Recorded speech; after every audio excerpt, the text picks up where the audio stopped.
Mahal, ba't gising ka pa? Anong oras na? Inaantay kita eh. Kaya nanonood na lang muna ako ng Dear Love sa YouTube channel ng Love Radio. Pasensya ka na talaga, mahal ha. Ang daming dinadagdag ni boss sa trabaho ko ngayon eh. Parang nakaregister sa Anli. Okay lang yon. Hindi pa naman ako inaantok. Tsaka, may kasama naman ako. Ha? May kasama ka? Oo, meron. Kami ni Baby.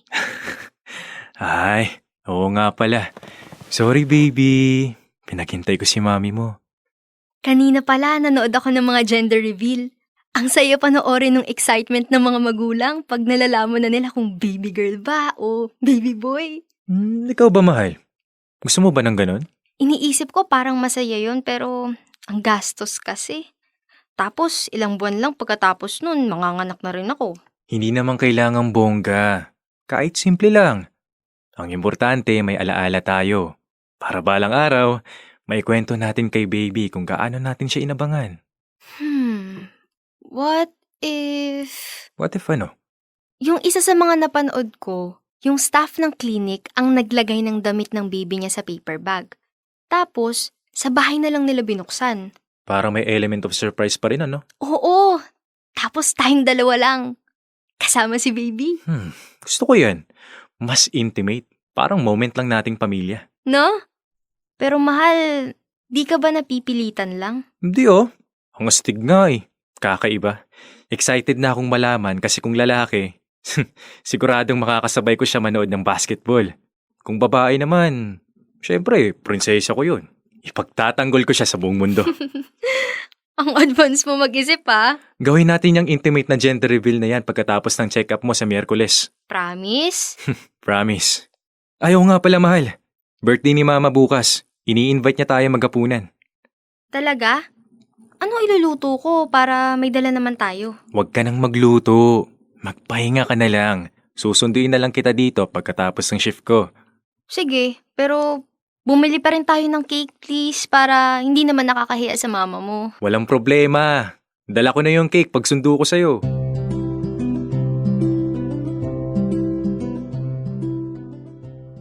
Dear Love, ako si Abby.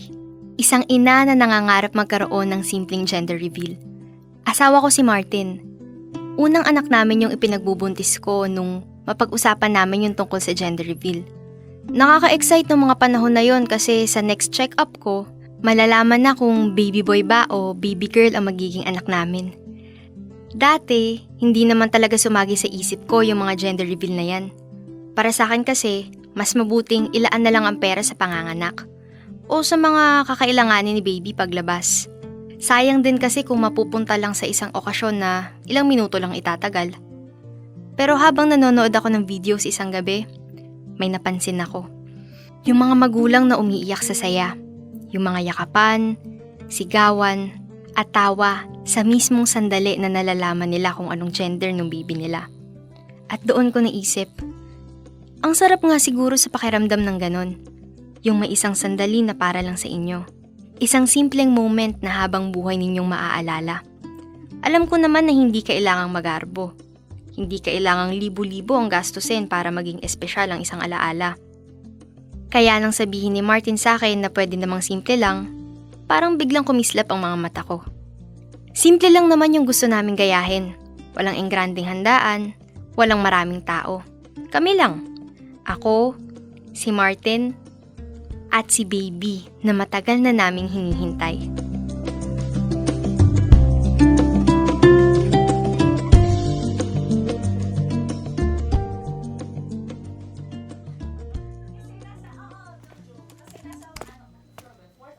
Oh, Martin, anak. Hanggang dito ba naman sa pagkainan? Puro ka pa rin trabaho. Ganon talaga, ma. Hay nako tita, yan din pong sinabi ko sa kanya. Kahit lumalabas kami, parang hindi niya maiwan yung trabaho niya. Hinahabol ko lang tong promotion. Baka sakaling maabutan pa bago ka manganak. Malaking tulong din pag tumaas sahod ko. Lalo na sa mga gastusin kay baby. Baka naman kakahabol mo ng promotion. Nakakalimutan mo ng alagaan misis mo, ha? Abi, anak, inaasikaso ka naman ba nito? Ay opo naman tita. Busy lang talaga siya kapag kaharap niya po yung laptop niya. Pero hindi naman po niya ako nakakalimutang alagaan. Mabuti naman. O siya nga pala. Kailan ulit ang check-up mo? Yung malalaman na yung gender ni baby? Sa Miyerkules na po, sabi ni Doc. Kaya nga po hindi ko muna kayo masasamahan mag-grocery, ma. Kailangan ko samahan si Abby sa clinic. Pero dadaanan ka naman namin sa mall bago kami umuwi. May asikasuhin din kasi kami. Ay, hindi na. Sasama na lang ako sa check-up ni Abby. Sa Webes na lang ako mamimili. Kapatid mo na lang ang isasama ko. Sigurado kayo, ma? Oo naman. Excited din ako malaman kung anong gender ng una kong apo. Kaya ipagpapaliban ko muna ang pag-grocery. Ay naku, sana lalaki. Malalaman po natin yan sa Miyerkules, tita. Kayo namang dalawa. Ano bang gusto niyong gender? Babae sanang gusto ko, ma. Para naman magkaroon na ng prinsesa ang hari na to. Babae rin po sanang gusto ko. Ay ako? Sigurado na ako ngayon. Lalaki yan. Malalaman po natin yan sa Miyerkules. Lalaki yan! Ilalaban ko ng pustahan.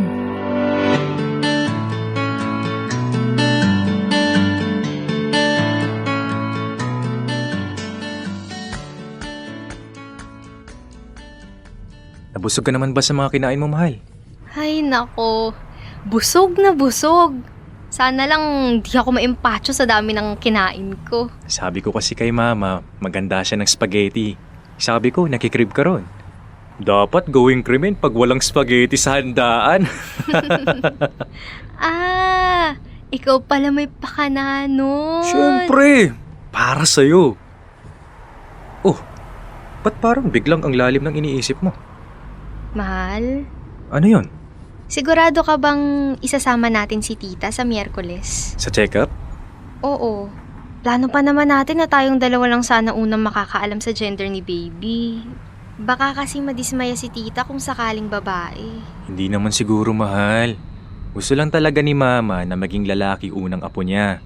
Babae kasi panganay na anak niya eh. Pero hindi naman ibig sabihin nun, hindi niya mamahalin baby natin kung babae siya. Sa bagay.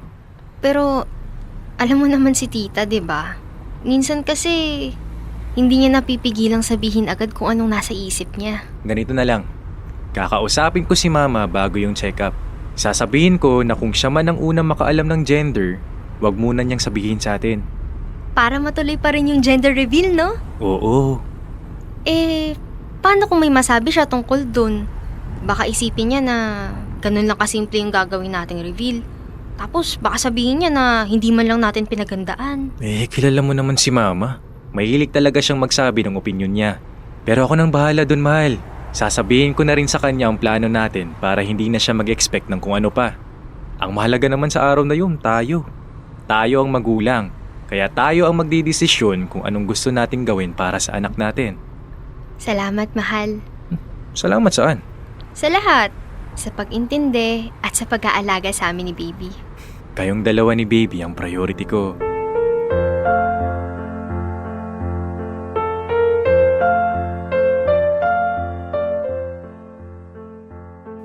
Hindi naman sa ayaw kong isama ang biyenan ko noon sa check-up.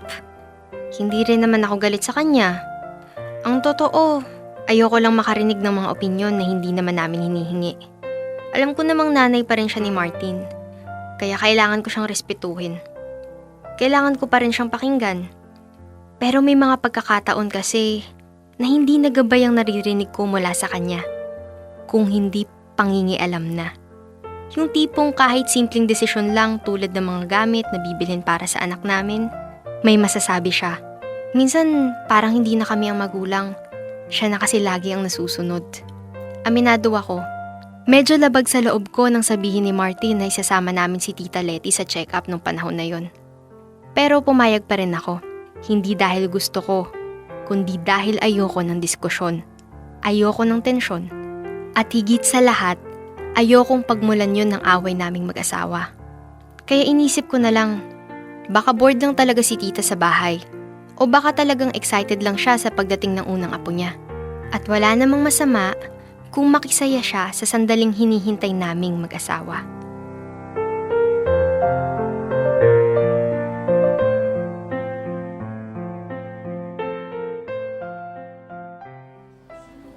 Okay, Mami, Daddy.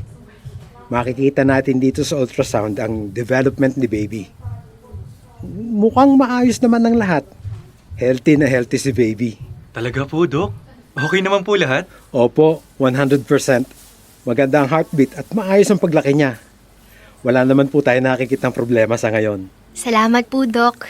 At dahil nasa stage na tayo kung saan malinaw na yung bata sa ultrasound, malalaman na rin po natin ang gender ni baby today.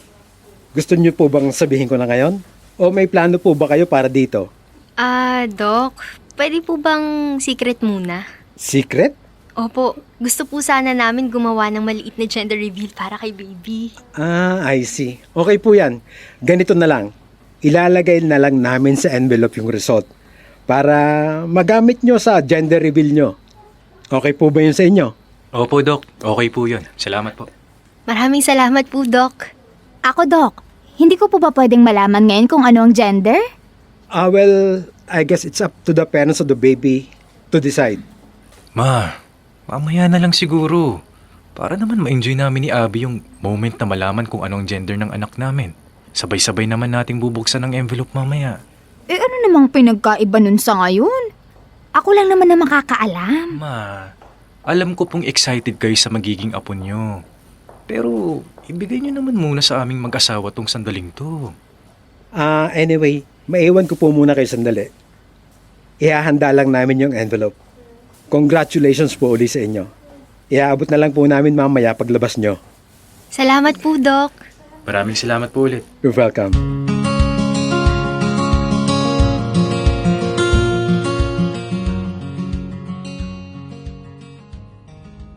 Congrats, mahal! Sa wakas, may gender na ang baby natin. Makakapagsimula na rin tayong mamili ng mga gamit niya. Oo nga, mahal. At ang pinakamahalaga, healthy si baby. Salamat sa'yo, ha, sa pag-aalaga sa akin, sa amin na magiging anak natin. Yun naman talaga ang role ko bilang asawa mo at bilang tatay sa anak natin. Ang alagaan kayong dalawa. Salamat, mahal. Oh, ma, bakit naman po ganyan ang mukha nyo? Nagtatampo ba kayo na hindi nyo agad nalaman ang gender ng apo nyo? Hindi.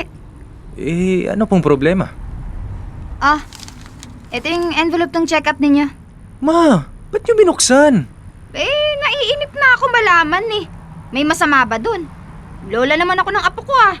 Ma naman, hindi ba sinabi ko na sabay-sabay nating bubuksan tong envelope? Tsaka may plano kami ni Abby para sa gender reveal. Ito nga oh, papunta na tayo sa mall ngayon para paggandaan yun. Hindi na po ba talaga kayo makapaghintay? Ano naman ang masama? Baby pa rin naman yan kahit ano pa yan. Para namang may namatay kung makapag-react ka. Hindi naman sa ganun, ma. Pero, nalaman na tuloy namin agad kung anong gender. Paano nyo nalaman? Hindi ko naman sinabi. Kitang-kita po sa mukha ninyo eh. At sa tono ng pananalita ninyo. Kasi kung gusto nyo ang naging resulta, malamang masaya kayo ngayon. May magagawa pa ba tayo? Nalaman ko na eh. Ituloy nyo na lang yung plano nyo. Pwede nyo pa rin namang gawin yung gender reveal nyo ah. Hayaan mo na, mahal. Hindi nga po yun ang punto, ma. Gusto sana namin ni Abby na kami ang unang makakaalam. Sinama namin kayo sa clinic, hindi para pangunahan kami. Kasi nainip kayo. Di sana sinabi ninyo. Nag-grocery na lang sana ako kung ganon. Kala nyo naman magugunaw na ang mundo. Bababaw nyo.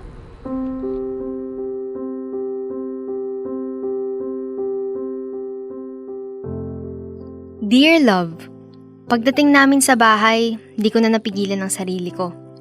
Iyak ako ng iyak. Hindi yun yung inaasahan kong mangyayari sa araw na yun. Ang araw na dapat sana puno ng excitement para sa amin ni Martin. Mali yata na ibinigay ko kay tita yung envelope. Isang simpleng papel lang naman yun. Isang maliit na sobre. Pero ang laman pala nun ay isang katotohanang hindi niya kayang tanggapin. Ang kasarian ng apo niya. Ang kasarian ng anak namin. Dahil sa nangyari, hindi na namin piniling ituloy ang gender reveal. Masakit man sa loob naming mag-asawa, wala na rin namang saysay kung ipagpapatuloy pa. Nalusaw na kasi yung saya. Pero ang mas masakit para sa akin bilang isang ina, ay yung makita na may taong hindi matanggap ang kasarian ng anak namin. Baby pa rin naman yun kahit ano pang kasarian niya. Alam kong matagal na niyang gustong magkaroon ng lalaking apo. Naiintindihan ko yon. Pero parang mali naman yata na ipilit niya yung gusto niya. Lalo na kung hindi naman yun ang itinakda. Hindi ko siya kinamumuhian. Hanggang ngayon, nire-respeto ko pa rin siya bilang biyenan at lola ng anak namin. Pero mula nun, nagtayo na ako ng pader sa pagitan naming dalawa. Hindi para lumayo, kundi para protektahan ang puso ko at ang puso ng anak ko. Kaya imbis na makipagtalo, mas pinili kong maging payapa. Mas pinili kong maging pasensyosa. Hindi lang para sa sarili ko, kundi para sa asawa at sa anak ko.